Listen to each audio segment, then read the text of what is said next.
Baiklah, kita lanjutkan dengan pemateri kedua atau narasumber kedua pada hari ini, yaitu Ibu Juliana Sudaputar. Beliau merupakan Kabid Perikanan Budidaya Dinas Perikanan dan Kelautan Provinsi Riau.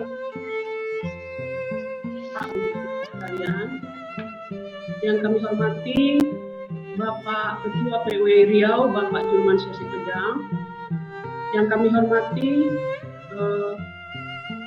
Bapak Spesial Dukungan Bisnis, mungkin tadi memang sudah meninggalkan acara ya. Bapak narasumber, di sini kami lihat ada Pak Ajir Afwan, moderator serta keluarga besar PWI Riau yang kami cintai. Bapak Ibu sekalian, sebelum kami menyampaikan materi, izinkanlah terlebih dahulu kami menyampaikan salam dari Bapak Kepala Dinas Kelautan dan Perikanan, di mana seyogianya pada saat ini beliau akan menyampaikan materi kepada Bapak dan Ibu sekalian. Akan tetapi karena kondisi dari Bapak Kepala Dinas kurang sehat, maka kepada kami dipercayakan untuk menyampaikan materi ini. Karena itu dengan kerendahan hati kami memohonkan doa dari kita semua agar kiranya Bapak Kepala Dinas dapat pulih sembuh segera.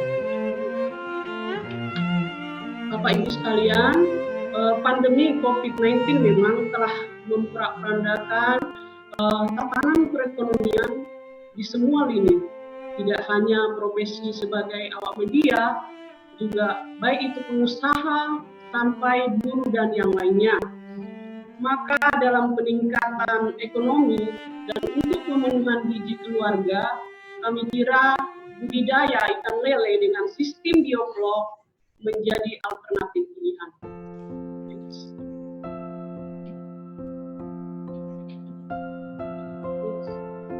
Baik Bapak, sebelum kami berbicara tentang teknik daripada bagaimana budidaya ikan secara bioflok, budidaya ikan lele bioflok, kami gambarkan dulu sedikit tentang budidaya ikan. Budidaya ikan adalah kegiatan untuk memelihara, membesarkan, dan atau menggiatkan ikan serta memanen hasilnya dalam lingkungan yang terkontrol. Jadi dalam hal ini ada campur tangan manusia di dalam kegiatan usaha tersebut. Salah satunya baik itu pembenihannya, kita harus memilih mensortir benih-benih unggul, baik juga dalam hal pemberian pakannya dan juga kesehatan daripada ikan tersebut, serta nanti dalam hal penanganan panennya. Adapun jenis usaha di bidang budidaya ikan itu dapat kami gambarkan. Satu, pembenihan ikan. Pembenihan ini dimulai daripada pemilihan induk yang unggul sampai nanti ikan benih ini, induk ikannya ini kita pijahkan dan menghasilkan benih. Nah, yang kedua ada usaha pembesaran ikan.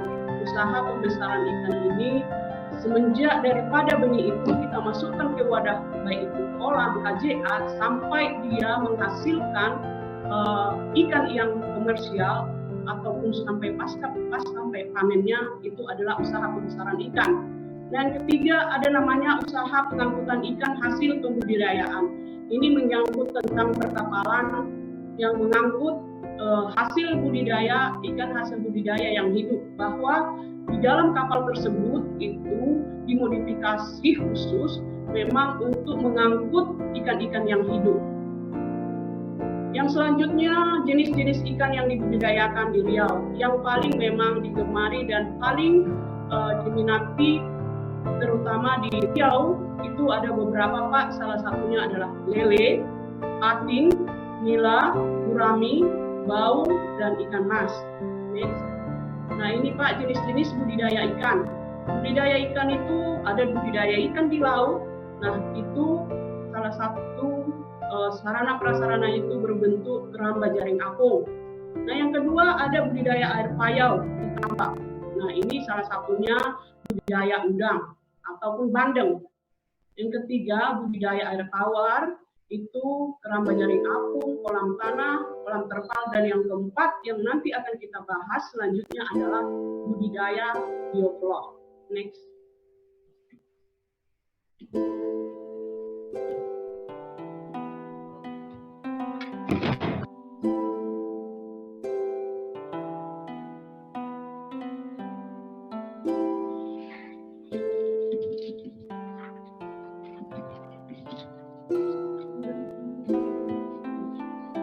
Baik Bapak Ibu, kita masuk ke teknis saja, yaitu budidaya lele dengan bioflok. Next.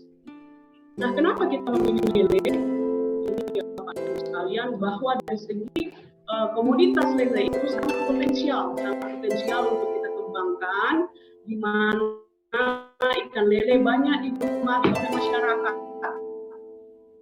Kita banyak melihat sekarang banyaknya rumah-rumah makan seperti pecel lele dan lain sebagainya yang memang menawarkan komoditas masakan lele. Dan juga cara budidayanya mudah, gampang dibudidayakan. Termasuk juga ikan yang kualitas yang kuat dengan kualitas air yang minimum. Keduanya itu dapat hidup di O2 yang rendah, di mana ikan lele ini kadar oksigennya itu 5 sampai 10 ppm. Akan tetapi di bawah sampai 3, ikan lele ini masih bisa bertahan hidup dengan kadar oksigen yang 3 ppm-nya. Nah, tadi Bapak Ibu sekalian, bahwa peluang akan usaha ikan lele ini masih terbuka lebar, di samping juga pasar yang masih sangat banyak. Karena apa? Olahan dari ikan lele ini juga banyak kita jumpai, terutama di Riau, yaitu yang dijadikan sebagai selai lele. Itu banyak pelaku usaha kita yang melakukan olahan-olahan ini, baik di Kampar dan juga di Pekanbaru ini. Nah, usaha lele ini kita bisa budidayakan di pekarangan rumah. Ya, di rumah dengan juga tidak membutuhkan lahan yang luas. Budidaya di pekarangan, tempatnya dan air yang terbatas itu bisa. Dan kalau kita berbudidaya di pekarangan rumah juga, seandainya kita melakukan budidaya yang secara konvensional, itu dapat mencemari lingkungan atau bau tidak sedap. Nah, apa alternatif? Salah satunya yang kita pilih untuk mengatasi ini yaitu budidaya ikan lele dengan sistem bioflok. Kenapa?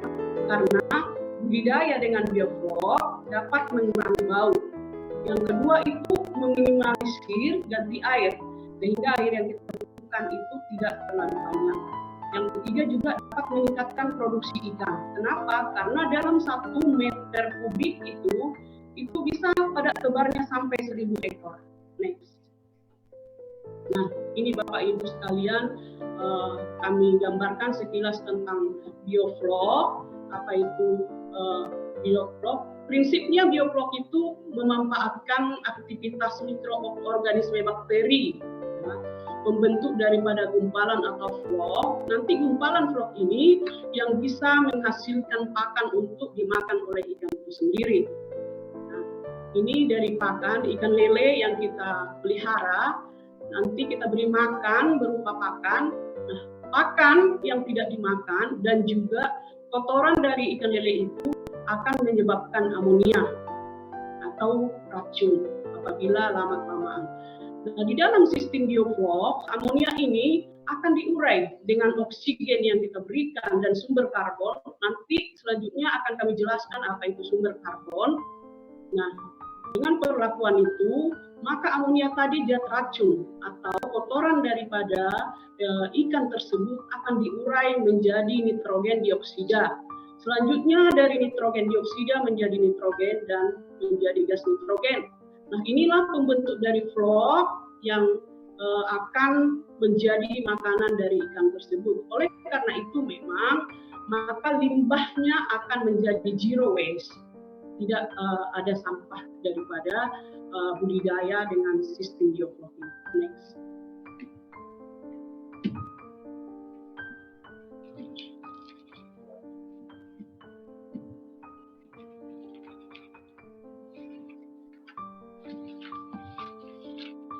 Bapak Ibu sekalian, maaf ini ada sedikit teknis. Nah, mungkin kami lanjutkan nanti akan area ini.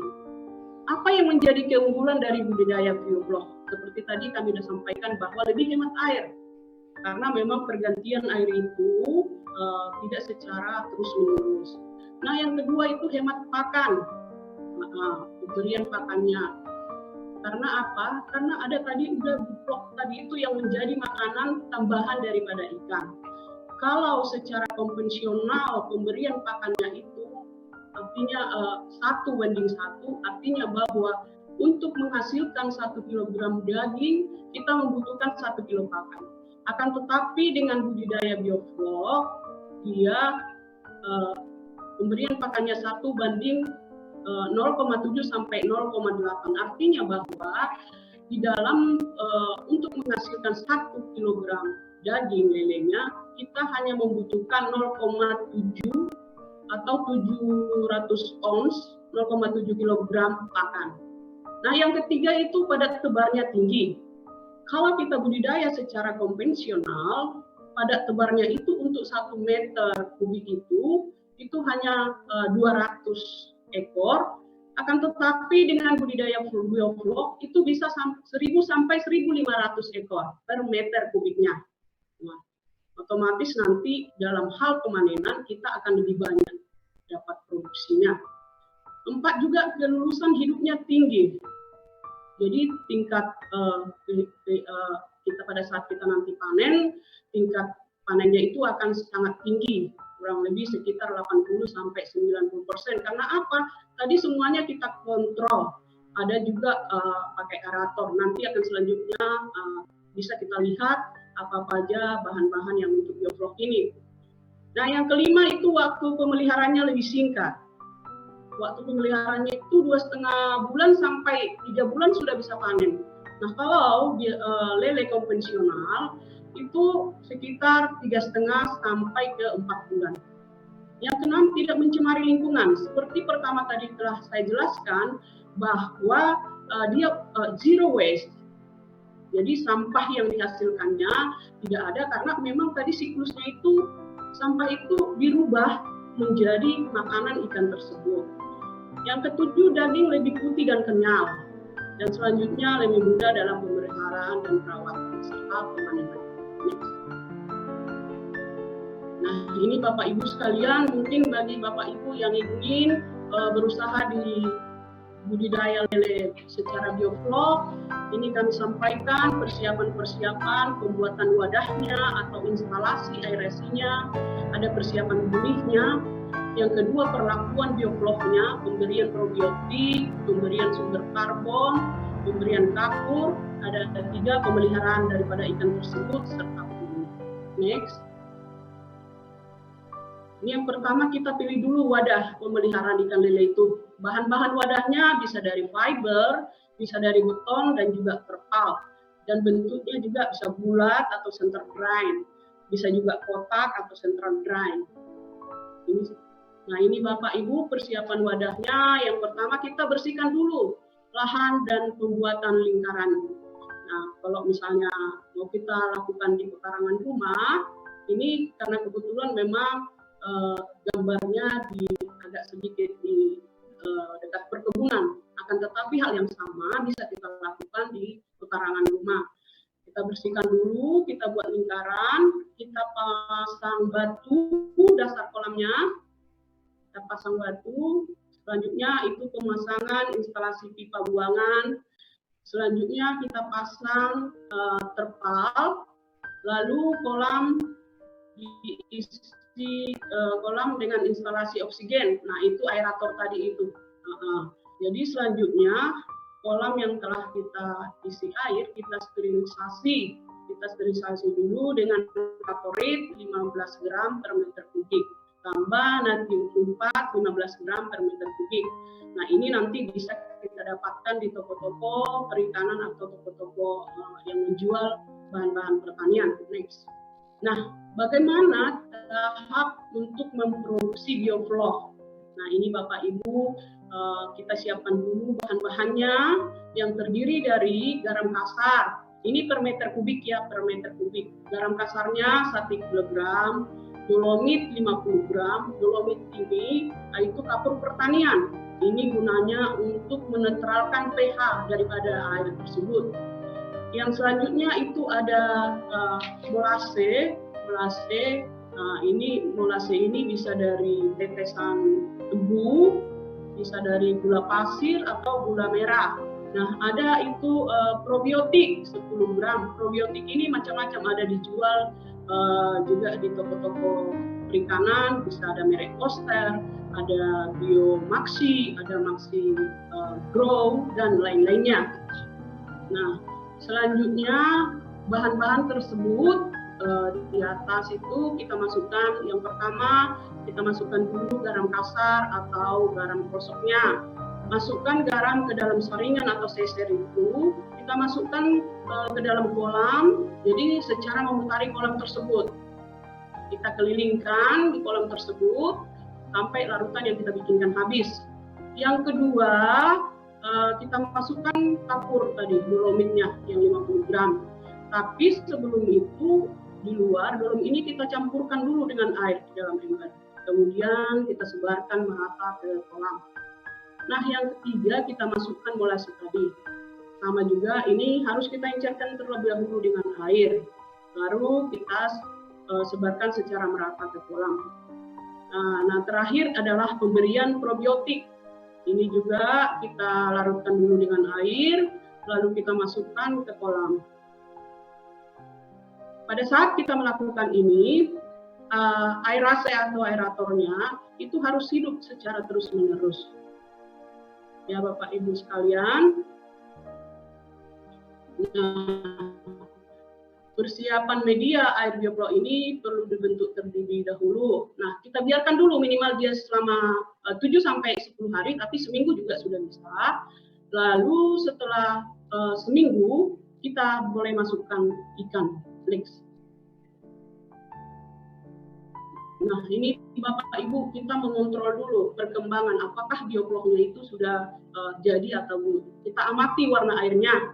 Nah, warna ini memang dipengaruhi oleh sinar matahari, dan biasanya kalau bioflow ini sudah jadi, warnanya itu agak coklat kehijauan. Nah, namun pengamatan yang pasti kita bisa melihatnya dengan mikroskop ataupun dengan kaca Pyrex. Jadi setelah di kaca Pyrex nanti kita lihat sudah terjadi penggumpalan atau flow, berarti dia sudah aktif. Nah, ini keberhasilan dari bioflow tersebut. Yang warnanya itu Bapak Ibu di gelas pertama itu dia agak coklat kehijauan, ya. Jadi setelah 7 hari tadi kita masukkan ikan, kita lihat ikannya itu kelakuan daripada ikan tersebut. Kalau dia lincah dan nafsu makannya tinggi, berarti bioflow kita itu sudah jadi.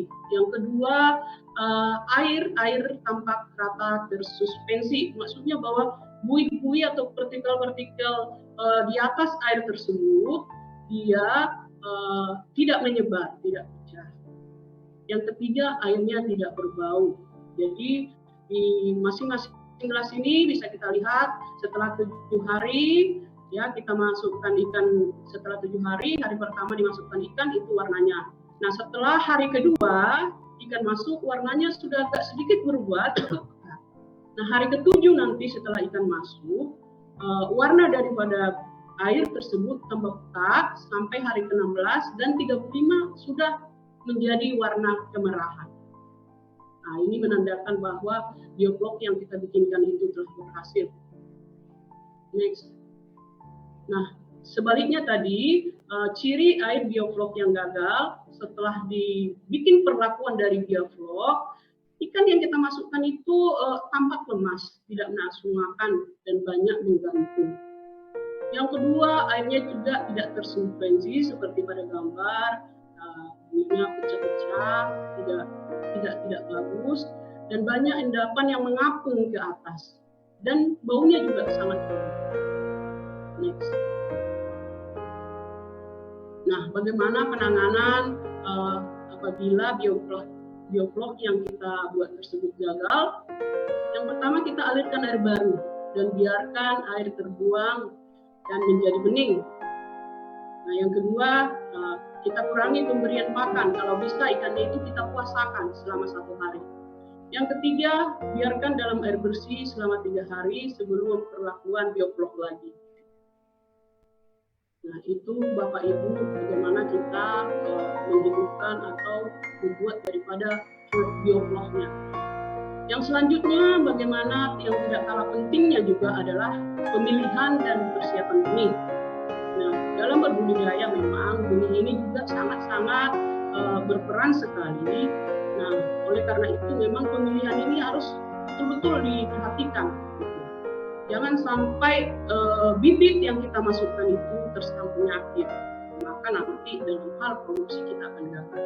Lalu apa saja yang menjadi ciri daripada bibit unggul? Nah, ini Bapak Ibu, yang pertama itu berasal dari pembenihan dan budidaya ikan lele. Di Riau ini Bapak Ibu banyak itu OPR kita unit pembenihan rakyat yang sudah bekerja sama juga dengan Dinas Kelautan dan Perikanan. Salah satunya mungkin kalau Bapak Ibu nanti mencari daripada bibit lele bisa ada di Jalan Kesehatan, ada di Jalan Pesantren, Jalan di Kubang. Dan yang pertamanya mungkin Bapak bisa tanyakan sudah punya sertifikat CPIB tidak? Kalau dia sudah punya sertifikat CPIB ini, itu bisa kita jamin bahwa benih yang dijual itu sudah bagus dan sehat. Artinya CPIB itu adalah cara pembenihan ikan yang baik. Yang kedua, gerakannya lincah. Nah, jadi kalau kita lihat gerakan ikannya sudah agak lemas gitu, berarti ada yang kurang di bibit tersebut.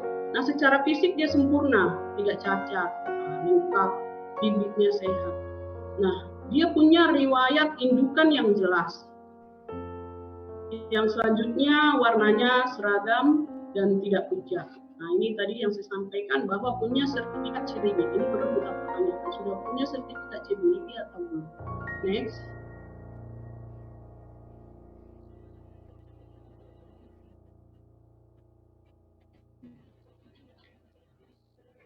Selain daripada bibit juga, Bapak Ibu sekalian, ini kami sampaikan, kita bisa lihat di sini bagaimana cara pemberian pakan, jumlah dan frekuensi pemberian pakan.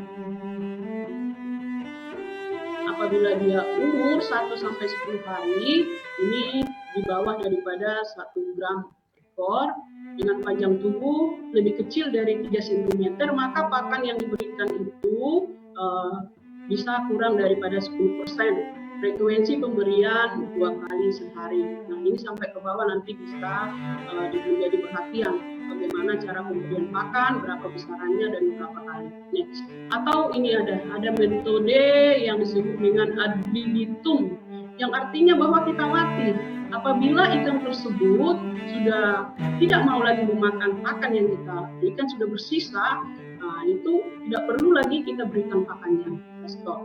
Itu namanya metode ad libitum secara alamiah. Nah, di dalam hal pembesaran ikan ini juga kita perlu sortir ikan lelenya. Kenapa? Karena ikan lele ini termasuk ikan predator. Nanti yang besar akan memangsa yang kecil. Oleh karena itu dari segi ukuran kita harus samakan. Ukuran yang besar kita pisahkan, ukuran yang kecil yang sedang kita pisahkan. Jadi setelah berumur kurang lebih 20 hari, penyortiran ini sangat-sangat perlu kita lakukan.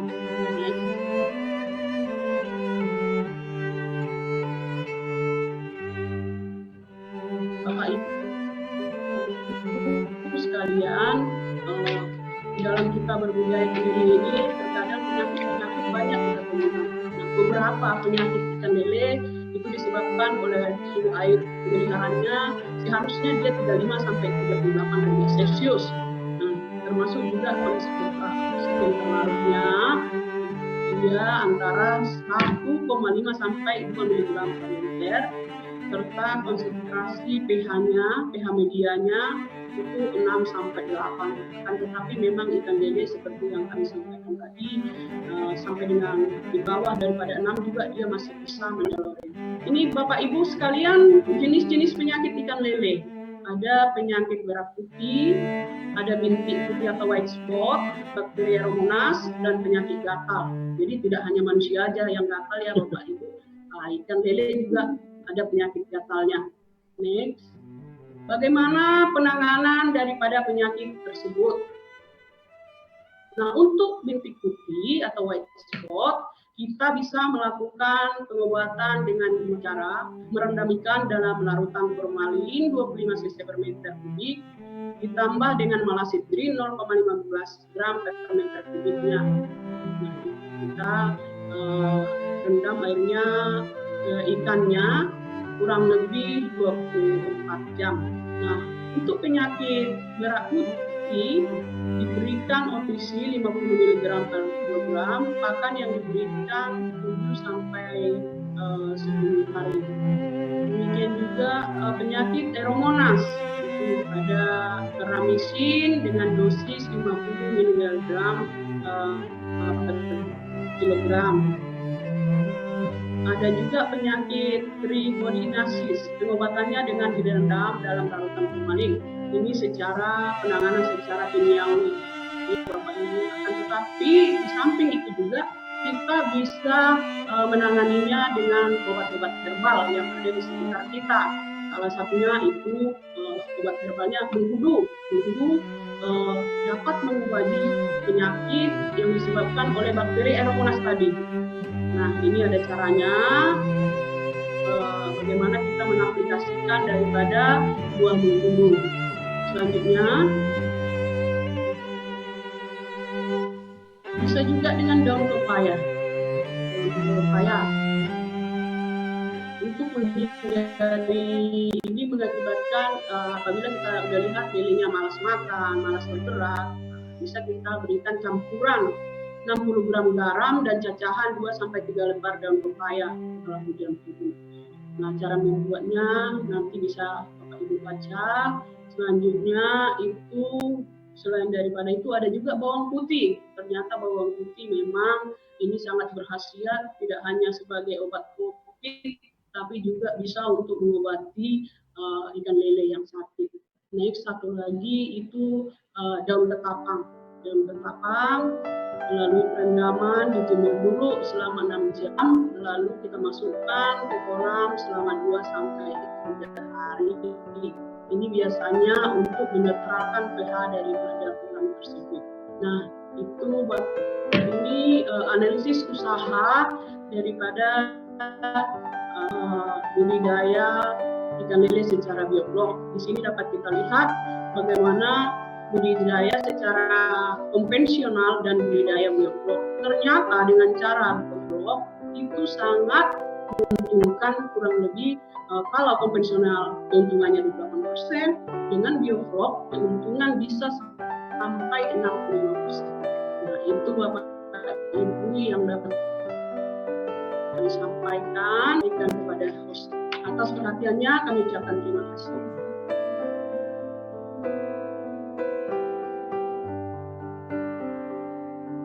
Masih ada pertanyaan berikutnya dari Bambang Irawan. Pertanyaannya, Bu Juli, saya budidaya ikan lele dan nila dengan kolam 2x2 meter, tapi sering tidak ketemu ikannya karena lebih dahulu dipanen biawak. Pertanyaannya, bagaimana caranya agar biawak tidak masuk ke kolam budidaya ini? Iya, betul Bapak. Seperti yang saya sebutkan juga, bahwa di dalam kitab berbudidaya ini ada namanya cara budidaya ikan yang baik. Bahwa kolam kita itu kita beri pagar, kita pagari supaya ke dalam memakan ikan tersebut gitu. Jadi dipagari aja, dipagari.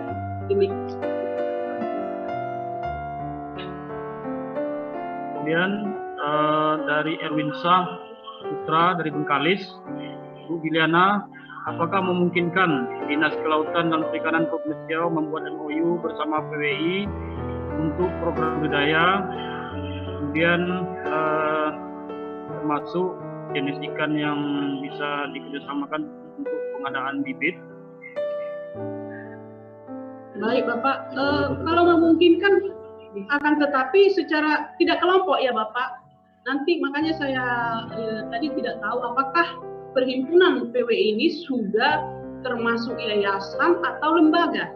Nah, kalau memang sudah apakah yayasan atau lembaga PWI demikian, nah itu memang memungkinkan untuk kita bikinkan MOU dan mendapat bantuan dari provinsi. Kalau dari kabupaten kota itu sudah jelas, akan tetapi mungkin ketersediaan anggaran dari kabupaten kota. Kami tidak tahu apakah memang anggaran di kabupaten kota itu tersedia. Tapi secara kewenangan kabupaten kota itu sangat-sangat bisa sekali Bapak. Tapi kalau provinsi itu tadi tidak dengan kelompok. Nah, itu.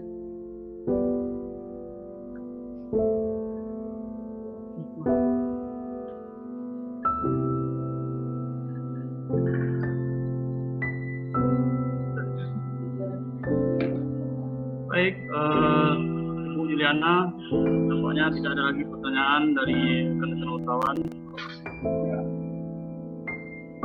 Mungkin sebelum menutup pemaparan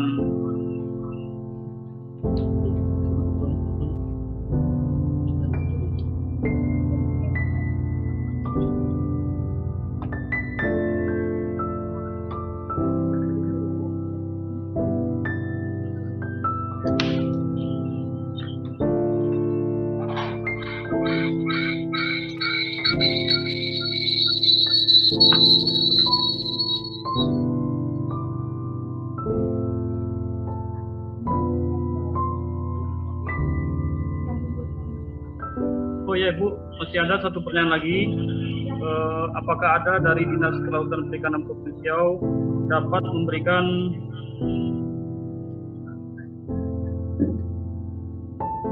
tentang budidaya belut? Bisa Bapak. Kalau Bapak berkenan datang ke dinas, nanti kami akan kita bisa diskusi tentang budidaya belut ini. Datang saja Bapak, kami terbuka untuk berdiskusi tentang budidaya belut.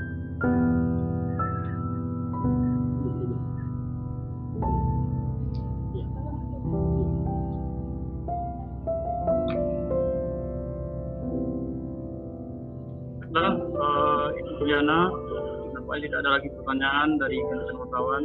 Namun sebelum mengakhiri pemaparan materi pada kali ini, kami memberikan kesempatan untuk Ibu untuk closing statement. Kepada Ibu, kami silakan.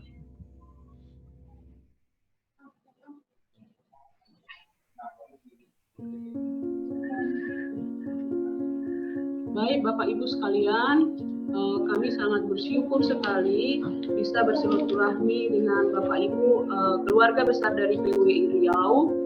Nah, itu tadi Bapak Ibu yang bisa kami sampaikan. Untuk selanjutnya apabila Bapak Ibu masih ada pertanyaan tentang budidaya baik ikan apa saja, bisa menghubungi kami. Kebetulan nomor kami juga ada di panitia dan datang secara langsung ke kantor juga bisa. Mungkin itu Bapak, kalau ada kata-kata yang salah mohon dimaafkan. Terima kasih.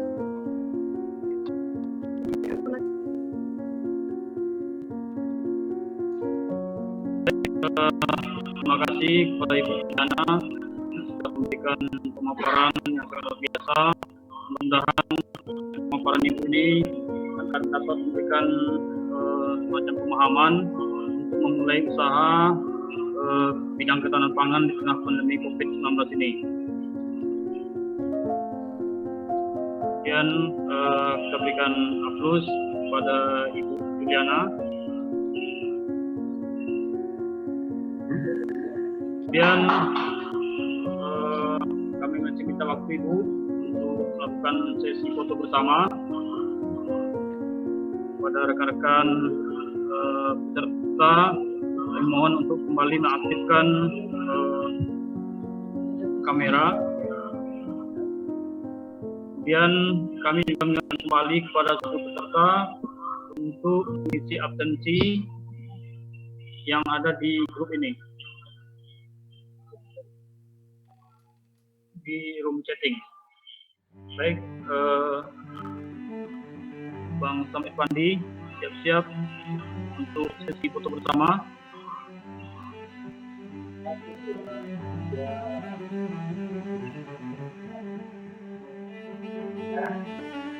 Apa ya?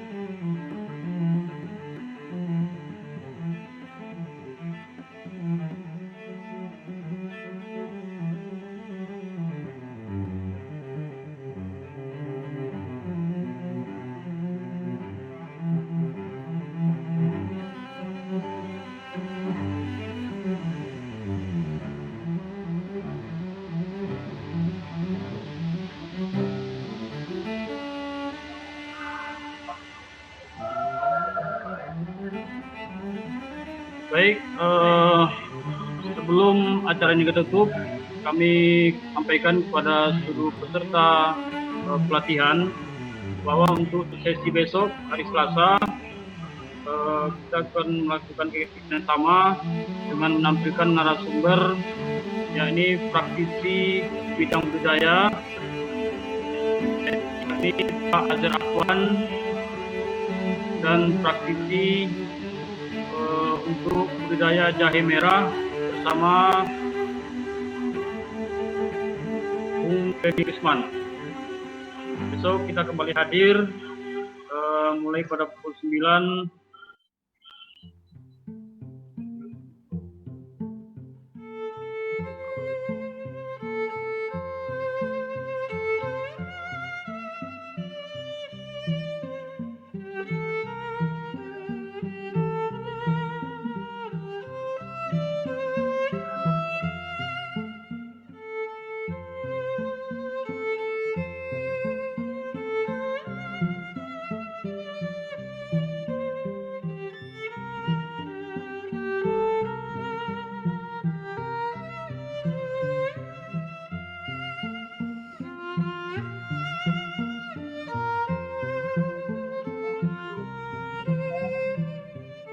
Baik, rekan-rekan peserta pelatihan, sebelum kita tutup acara ini, kita akan mendengarkan beberapa hal informasi yang akan disampaikan oleh Ketua PWI Provinsi Riau, Kakanda Haji Julmansyah Sedang. Kepada Kakanda Haji Julmansyah Sedang, kami silakan. Terima kasih Bung Elvi, kawan-kawan sekalian yang saya hormati. Terima kasih sudah aktif menjadi peserta webinar ketahanan pangan untuk wartawan pada hari ini.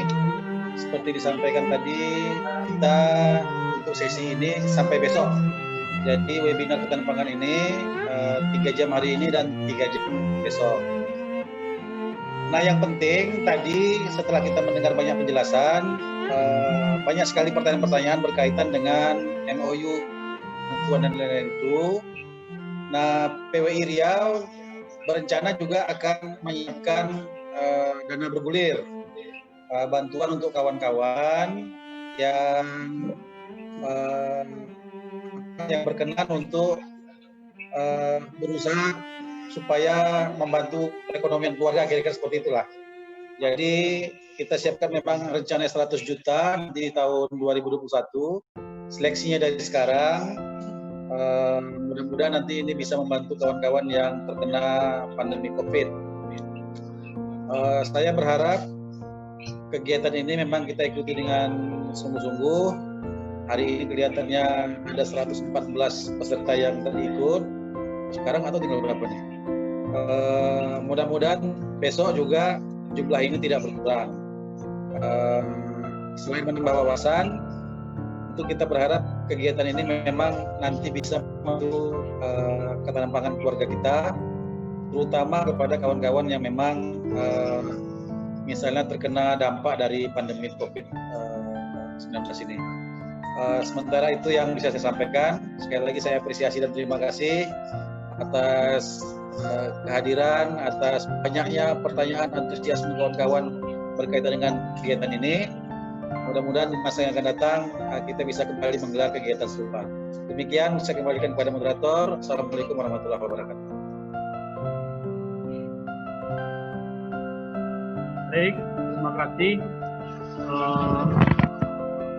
sebelum kita tutup acara pelatihan pada siang hari ini, kembali kami menyampaikan ucapan terima kasih kepada dua orang narasumber kita yang luar biasa pada siang hari ini.